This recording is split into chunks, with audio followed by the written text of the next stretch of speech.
So I've been wondering, can a 90s kid like me understand the old system of sixpence and shillings that we used to have in this country? I mean, how hard can it be? If you're British, you've probably heard your parents or grandparents talking about complaining about how things used to be simpler under sixpence and shillings and all these other weird coins that we used to have before we decided to finally go decimal. For those of you who aren't British or just aren't aware, our monetary system hasn't always been the slightly odd version of 2p's and pounds that we have today. Back before 1971, it was actually a lot weirder. Let me introduce you to the coins I'm talking about. Going from smallest to largest in value, we have the farthing, halfpenny, penny, threepence, sixpence, shilling, florin, and half crown. Pence in the old currency was denoted with a D for denarius, which is borrowed from the Roman currency system, whilst a shilling was denoted with a slash, though you could use an S, coming from the Roman solidus. So how much were these coins worth? Well, the halfpenny, penny, threepence and sixpence are all pretty obvious. The farthing was worth 1/4 of a penny. No, seriously. A shilling was worth 12 pence, a florin was worth 2 shillings, or 24 pence, and a half crown was worth 2 and 6, or 2 shillings and sixpence. With me so far? Good, because it gets a lot worse. The shilling is an odd coin in that it sort of represents a counting post in the old monetary system. The pound back in the day was worth 240 pence, or 20 shillings. But people get very confused about this because, well, they're just not used to things not being 100 and rounded up simply. So how about we try doing this using the current money system? The modern day equivalent of the shilling is the 5p. There were 25p's to the pound. If you want to buy a packet of Space Invaders these days, you would say 15p.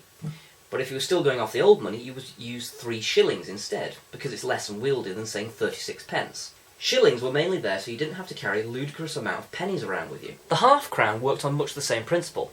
It's sort of like the £2 coin nowadays. You could pay with 2 £1 coins, or you could just use the 1 coin.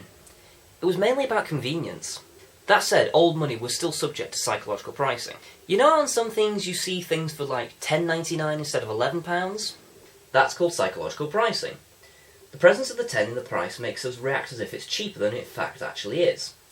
So, say you were a shopkeeper and you wanted to charge as close to £2 in old money as possible.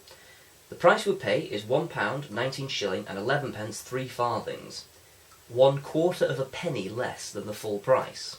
In 1971, after multiple discussions and debates about decimalising British currency, the game was finally up for the old shillings and pence system. There was a massive media campaign to try and educate people on how to use their new money, and decimal adders could be found on most street corners so they could convert their old money to new money.